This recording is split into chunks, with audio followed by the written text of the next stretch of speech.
Bismillahirrahmanirrahim. Assalamualaikum warahmatullahi wabarakatuh.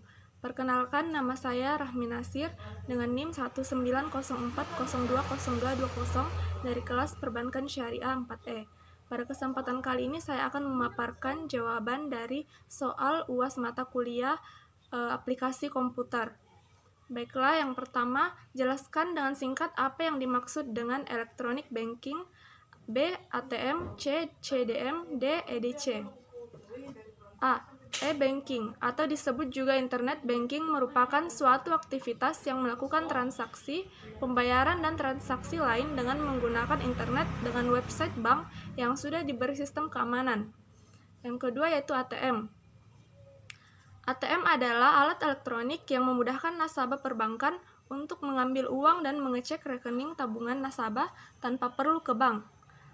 C. CDM atau Cash Deposit Machine adalah mesin ATM yang dapat menerima setoran tunai dan inquiry saldo rekening. D. Electronic Data Capture atau disingkat EDC adalah sebuah alat penerima pembayaran yang dapat menghubungkan antar rekening bank. Pertanyaan yang kedua, jelaskan perbedaan mobile banking dan electronic banking. Perbedaan mobile banking dan electronic banking terletak pada akses dan cara penggunaannya.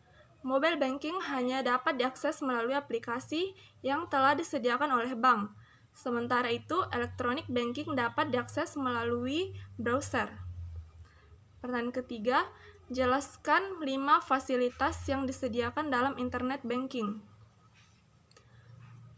Fitur layanan internet banking antara lain informasi umum rekening tabungan atau giro, rekening deposito, informasi mutasi rekening, transfer dana baik transfer antar rekening maupun antar bank, pembelian pulsa, layanan informasi seperti suku bunga dan kurs, dan pembayaran misalnya pembayaran telepon, internet, kabel TV, listrik, dan berbagai jenis pembayaran lainnya. 4.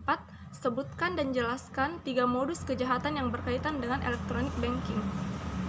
Yang pertama itu pharming, yaitu penipu atau hacker melakukan pengalihan dari situs yang sah ke situs yang palsu tanpa diketahui dan disadari oleh korban.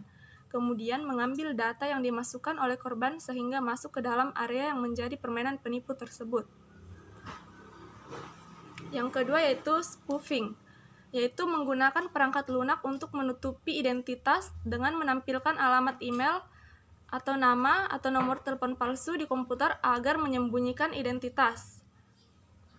Yang ketiga yaitu phishing, yaitu tindakan memperoleh informasi pribadi seseorang seperti user ID, PIN, nomor rekening bank, atau nomor kartu kredit secara tidak sah. Informasi ini kemudian dimanfaatkan untuk mengakses rekening, melakukan penipuan kartu kredit atau memandu nasabah untuk melakukan transfer ke rekening tertentu dengan iming-iming hadiah. Pertanyaan kelima, ceritakan alur pembuatan rekening simpanan atau giro melalui kantor bank dengan kriteria A. Nasabah baru, B. Saldo awal 50 juta. Proses pembukaan rekening giro yaitu yang pertama, menjelaskan syarat-syarat umum pembukaan rekening seperti setoran minimal pertama, saldo minimal, nisbah bagi hasil atau bonus, serta menawarkan fasilitas lainnya seperti ATM, auto debit, SMS banking, payment point, dan lain-lain. Yang kedua yaitu meminta nasabah mengisi dan menandatangani formulir pembukaan rekening giro, syarat-syarat umum pemegang rekening giro, kartu contoh tanda tangan giro, permintaan buku cek atau biljet giro, dan dokumen lainnya yang diperlukan. Ketiga yaitu meminta identitas nasabah yang sah dan masih berlaku sesuai statusnya untuk perorangan, KTP, SIM, atau paspor.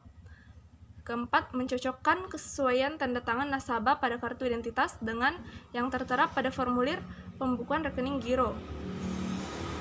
Kelima, membubuhkan stempel verifikasi dan paraf di samping tanda tangan nasabah yang tertera pada formulir pembukaan rekening giro. 6. Mencatat pada buku rekening pembukaan rekening giro dan mencantumkan nomor registrasi nasabah dan nomor rekening pada formulir pembukaan rekening giro. 7. Memberikan seluruh berkas pembukuan rekening giro kepada manajer pemasaran untuk diperiksa kebenarannya dan mendapatkan persetujuannya. 8. Melengkapi data pada kolom diisi oleh bank. 9. termasuk nomor rekening, nisbah bagi hasil, dan setoran pertama, dan membubuhkan tanda tangan pada formulir pembukaan rekening giro. 9. Meminta nasabah mengisi slip setoran dan mencantumkan nomor rekening giro nasabah, kemudian meminta kepada nasabah melakukan penyetoran awal melalui teller. 10. Melakukan input data KCTT atau kartu contoh tanda tangan nasabah giro dan scanning KCTT dengan menggunakan aplikasi, kemudian melakukan konfirmasi kepada manajer pemasaran atau supervisor. 11. Menyerahkan KCTT giro kepada teller dan manajer pemasaran atau manajer operasi atau kepala cabang pembantu atau kepala kantor kas untuk disimpan pada lemari spesimen tanda tangan. 12. Menyerahkan formulir permintaan buku cek atau bilet giro kepada bagian umum untuk disiapkan atau dicetak nomor rekening dan encode, dan dilakukan pembebanan biaya pembelian buku cek atau bilet giro ke rekening giro nasabah secara tunai. 13. Menyerahkan buku cek atau bilet giro kepada nasabah dengan menggunakan buku administrasi tanda terima dan melakukan input resi tanda terima buku cek, bilet, atau giro yang telah ditandatangani oleh nasabah ke sistem untuk mendaftarkan nomor registrasi cek atau bilet giro. 14. Menyimpan file atau berkas pembukaan rekening giro dengan tertib pada tempat yang aman. Sekian penjelasan dari saya. Terima kasih. Wassalamualaikum warahmatullahi wabarakatuh.